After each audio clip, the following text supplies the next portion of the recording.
اول التعليم عشان ما تتريقش، ده 5 سؤال انا ماشي كويس من 17 سؤال.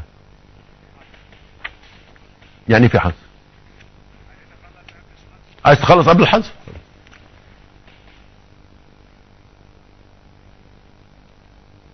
سؤالي السابع او السادس، هو ليه مرسي ما بيتنقلش السجن؟ انا بتهري كل يوم مقالات في الميديا الاجنبية عن انه مرسي فين، ومرسي موجود في مكان غير معروف. ما انت نقلت مبارك السجن قبل كده، ليه مرسي ما بيتنقلش السجن؟ يعني عادي جدا راجل اتنقل السجن، راجل مش مسجون دلوقتي 15 يوم على ذمه تحقيقات وقضيه وبتاع. وعلى فكره النهارده موجوده التحقيقات اهي بتاعت الاتحاديه وبتاع، حاجه زي الفل.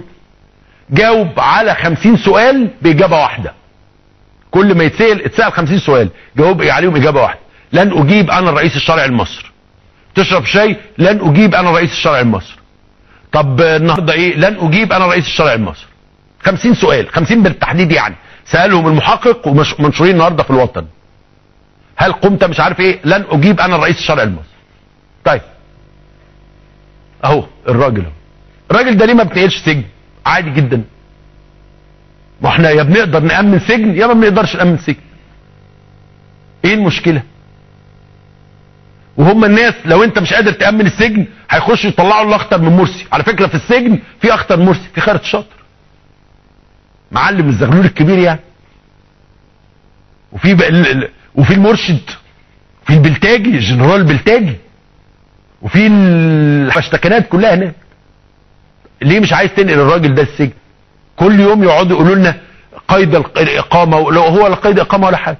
ده برضو سؤال من الاسئله اللي انا مش لاقي لها اجابه. طيب من كام يوم، ده برضو سؤال مش لاقي له اجابه، تم القبض على صحفي في سينا. الصحفي ده اسمه ابو دراع، زميل لينا صحفي، وتم تحويله للنيابه العسكريه وخد 15 يوم.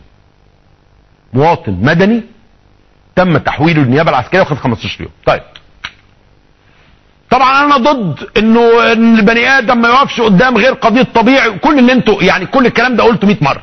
لكن انا بقول حاجه يا جماعه، لو الراجل ده عامل شيء مذهل يعني تخابر او حاجه قولوا لنا. يعني انت مديله 15 يوم في قضيه عسكريه، قولوا لنا الراجل ده لقيناه بيتخابر مع الاسرائيليين، لقيناه بيشتغل صواريخ، لقيناه شايل قولوا لنا ايه الحكايه، او خرجوه. مش تخرجوه حتى وديه بقى قدام العرض الطبيعي بتاعه، محكمه جنايات طنطا، محكمه جنايات سينا، محكمه جنايات رفح، خلاص انتهينا. انما برضو الحكايه ديت يا جماعه، وانا بقعد على فكره انا بقعد اقرا ميديا اجنبي لغايه طب معناها بتتمقق. ميديا الاجنبيه جايبين بقى ابو دراع وانه ضحيه الحكم العسكري وضحيه الانقلاب ومش عارف ايه وحاجات طب وبعدين؟ ما تقولوا للناس، طلع بيان محترم النيابه العسكريه المحترمه بتاعتنا انه شوهد كذا كذا كذا، وانه متهم بكذا كذا كذا كذا ومش عارف ايه وفي ايه وعمل ايه وكذا وخلاص. قولوا للناس.